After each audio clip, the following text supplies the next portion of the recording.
Bonjour, bonsoir chers amis, merci de nous retrouver encore en ce moment dans cette émission. Je crois que les, les événements se passent très vite. Hier, c'était une démonstration à l'Assemblée nationale où le Premier ministre a été déchu et aujourd'hui, nous pensions qu'il y aurait un bras de fer, que le Premier ministre allait refuser de démissionner, ce qui pouvait ouvrir une voie vers la dissolution du Parlement parce que la crise persistante. Mais là, on est devant un autre scénario. Le Premier ministre a tiré les conséquences de la décision des représentants du peuple. Il a déposé sa démission au bureau du président de la République. Ainsi, tout le gouvernement est tombé. Nous sommes là en face d'une nouvelle logique qui s'impose, c'est que l'Union sacrée a démontré que le président de la République peut contrôler en ce moment la présidence, la Cour constitutionnelle, la primature, donc le gouvernement, l'Assemblée nationale. Bref, il a tout entre ses mains. Il a le pouvoir qu'on appelle l'impérium. Il a tout entre ses mains.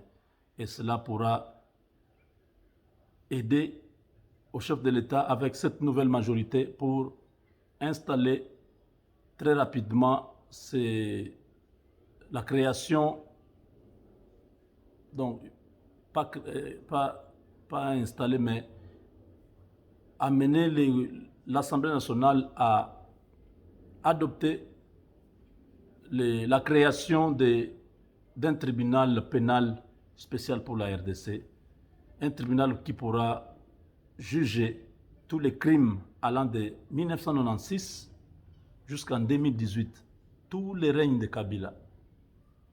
Tous ces gens doivent être amenés devant la justice. Ceux qui ont tué les Congolais, ceux qui ont pillé le Congo, ceux qui ont détourné l'argent de l'État, ceux qui se sont exercés à la corruption. Le pays doit être totalement nettoyé. On doit nettoyer cette nation. Parce que la justice, c'est l'unique instrument que le président Tshisekedi a entre ses mains pour aider le Congo à sortir du bourbier de ces fonds où le Congo était tombé. On ne peut pas faire de l'omelette sans casser les œufs. C'est une logique simple. Si nous voulons que les choses changent au Congo, on doit changer la manière de faire les choses. Rappelez-vous, j'ai toujours donné cette pensée. J'ai dit, si vous voulez que les choses changent, changez les méthodes. Si vous voulez arriver à temps au travail, quittez aussi à temps à la maison. Si vous quittez en retard, vous allez arriver au travail en retard. Si vous ne voulez pas changer ça, et vous vous plaignez toujours, oh mais la situation ne change pas. Mais qu'est-ce que nous faisons pour changer les pays? La corruption, les gens qui sont corrompus sont là, ils ne sont pas arrêtés. Les gens qui pillent les pays sont là, ils ne sont pas arrêtés. Comment une seule personne peut avoir 126 entreprises? Comment on peut expliquer ça? Il a paternalisé les pays. Il a accordé à tous ses amis indiens, chinois, pakistanais, libanais, il leur a donné des exonérations. On ne peut pas exonérer tout le monde. 1500 exonérations dans un pays pauvre comme la RDC. Un budget national de 11 milliards, incapable même de mettre l'argent ensemble pour aider ces gouvernements-là. L'année passée, Ilunkamba, incapable de pouvoir mobiliser même 7 milliards. C'est dans ces pays-là où on donne presque à tout le monde d'exonération. Exonération, c'est-à-dire, quelqu'un achète ses marchandises en Chine, il amène cette marchandise, il arrive à la frontière, oh non, vous savez, je suis exonéré. Il ne paye rien, il fait entrer la marchandise. Quand il arrive à Kinshasa, le ministre qui lui avait donné l'exonération dit, la marchandise est là, oui, Excellence, je vais vous voir le soir, on peut se voir à Atmosphère, au Grand Hôtel ou à l'Hôtel du Fleuve. ils se retrouvent là-bas. L'argent que ces messieurs-là devaient payer à l'État, à la frontière, à la douane, peut-être par exemple 100 000 $, il ne paye pas parce qu'il a l'exonération de ses ministres qui lui avaient donné. Il va donner au ministre 30 000 $. Vous voyez, les gens préfèrent faire cette opération-là que payer à l'État, parce qu'à l'État, il faut payer beaucoup. Mais si on s'arrange avec un ministre, on peut aller payer moins et on gagne beaucoup. L'État congolais perd 70 millions, il perd au total 100 millions, 100 000 $. Un individu prend 30 000 seuls. Que ces pratiques s'arrêtent.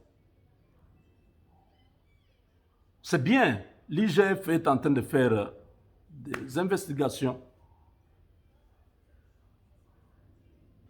C'est déjà bon, mais ce n'est pas suffisant. Il faut qu'il y ait vraiment un tribunal spécial pour les crimes commis entre 1996 et 2018. Tous ces gens doivent se présenter devant un juge. Condamnés comme ça, les Congolais regardent, ils disent « Ah, ces gens nous ont fait souffrir. Vraiment, Bakende. » J'avais dit qu'il faut construire une grande prison à Kinshasa, dans les périphéries de Kinshasa. Une prison où quelqu'un, lorsqu'il est entré pour voir le soleil, une fois la semaine, on le fait sortir. Vous voyez Prison Break, n'est-ce pas? Dans les vides, là, au milieu, là, oui. Vous sortez pour regarder le soleil pendant 1 heure. Et puis vous rentrez dans vos cellules.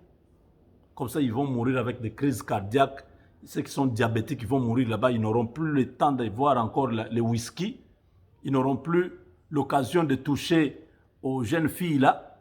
Hein, parce qu'ils se moquaient vraiment du peuple congolais.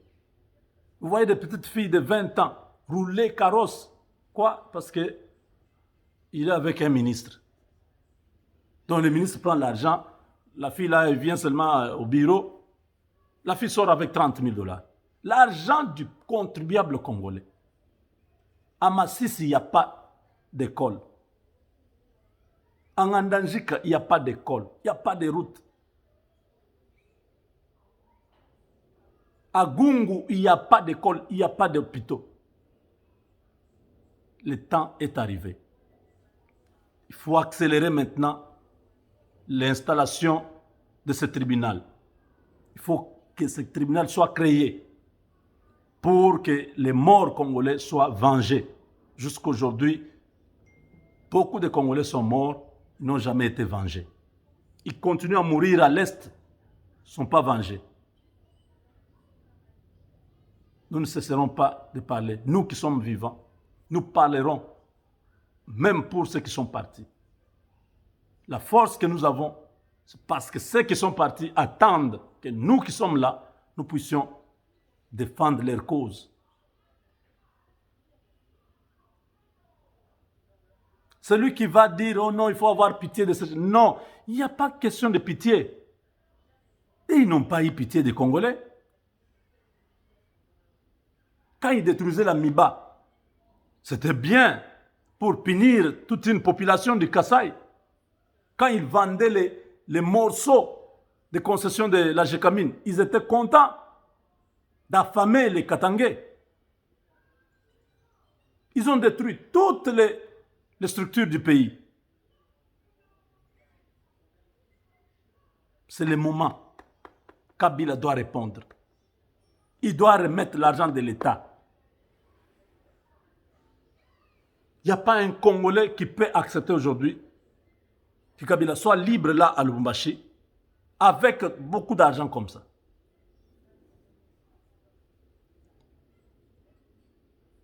Il faut qu'on puisse demander à tous ces gens, tous ces ministres qui viennent de tomber, ceux qui ont détourné l'argent de l'État, ils doivent être poursuivis.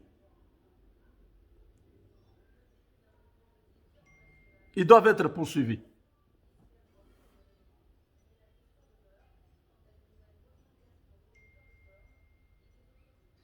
Le pouvoir a basculé. Le pouvoir a basculé au Congo. L'affaire est terminée. Donc aujourd'hui, l'IDPS a prouvé que c'était une grande formation politique. Ils ont chassé Kabila de Kinshasa sans armes. Sans armes. Ils ont enlevé Kabila du pouvoir. Ils ont récupéré la présidence. Ils ont récupéré la Cour constitutionnelle. Ils ont récupéré l'Assemblée nationale. Ils ont récupéré la primature. Tout. Ils ont en main aujourd'hui, sans armes. On a dit que non, à l'UDPS, il n'y a pas de cadre, ils n'ont pas beaucoup étudié. Kabound d'ailleurs est encore étudiant. Mais ce sont ces gens-là, les étudiants-là. Les Kelibino Mayele. Tous ces vieux professeurs d'université. Kabound est devenu aujourd'hui très important. Il n'a même pas encore un diplôme de licence. Vous avez des doctorats. Vous avez des grands diplômes. Parce que vous êtes mal intentionné. Vous avez des mauvaises idées. Vous vouliez détruire le pays. Dieu vous a confondu.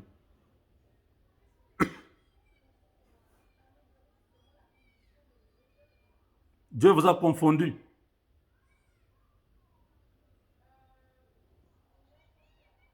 C'est terminé. La page est tournée.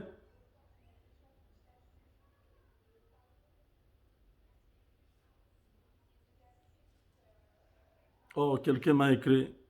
Très beau mon fils, bien habillé et bien coiffé. La classe, mon Amayele. Ah, maman, merci beaucoup. Depuis la France, Amatumba, que Dieu vous bénisse. Nous essayons de faire le nécessaire pour vous servir. Merci. J'ai donné le numéro de mon frère qui vend les habits à partir de la Turquie. J'avais donné ce numéro, je crois, dans ma première vidéo. Si vous êtes intéressé, contactez-le. Il est très ouvert, il est très disponible pour vous rendre ce service-là.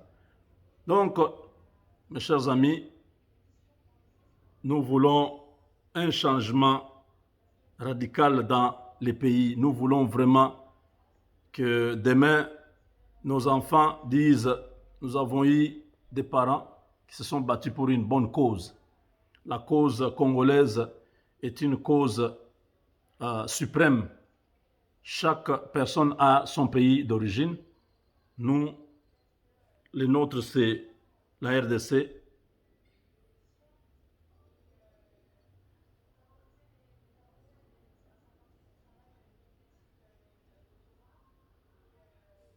Oh là là, en Chine, on a tué quelqu'un, on l'a exécuté.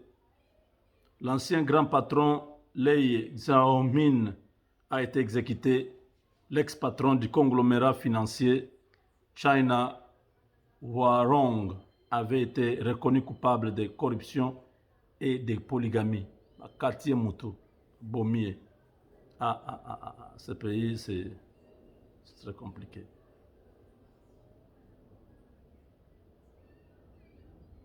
Donc chez nous, vous avez le DG de Sokok et de l'OVD qui ont été libérés. Ils ont détourné l'argent de l'État. Sont allés en prison. Quelques mois après, on les a libérés. C'est grave.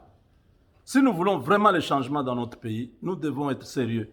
Notre justice doit être sérieuse.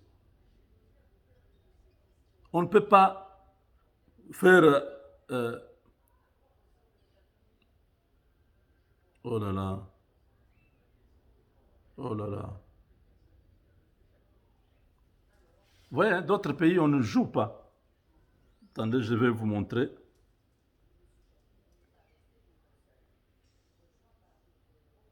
On l'a exécuté. Je ne veux pas que nous, chez nous, on puisse exécuter les gens, mais qu'on soit sérieux quand on arrête quelqu'un, qu'on puisse le juger et qu'il puisse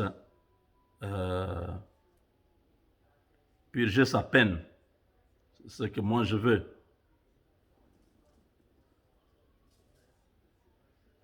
Vital Kamerhe a tenté plusieurs fois avec sa fausse maladie là, en train de mentir tous les jours.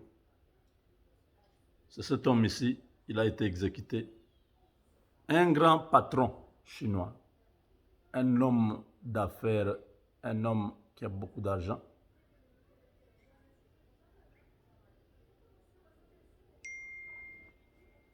Vous avez vu, n'est-ce pas?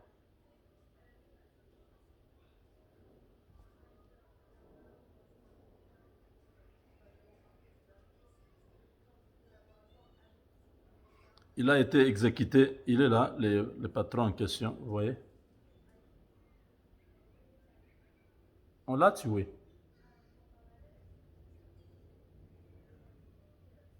Juste pour la corruption. Bon, on ajoute aussi la polygamie. Pour la corruption, on tue quelqu'un en Chine. China Ourang Asset Management est l'un des plus grands gestionnaires en Chine des créances douteuses, c'est-à-dire présentant une grande probabilité de non-remboursement. La Chine a lancé une vaste campagne anticorruption en 2012 après l'arrivée du président Xi Jinping à la tête du Parti communiste chinois. Depuis, plus d'1,5 million de cadres du PCC ont été sanctionnés. Cette opération populaire auprès de l'opinion est également soupçonnée de servir à écarter les personnalités opposées à la ligne du président. La Chine garde les plus grands secrets sur les exécutions des condamnés à la peine capitale. L'Organisation de défense des droits de l'homme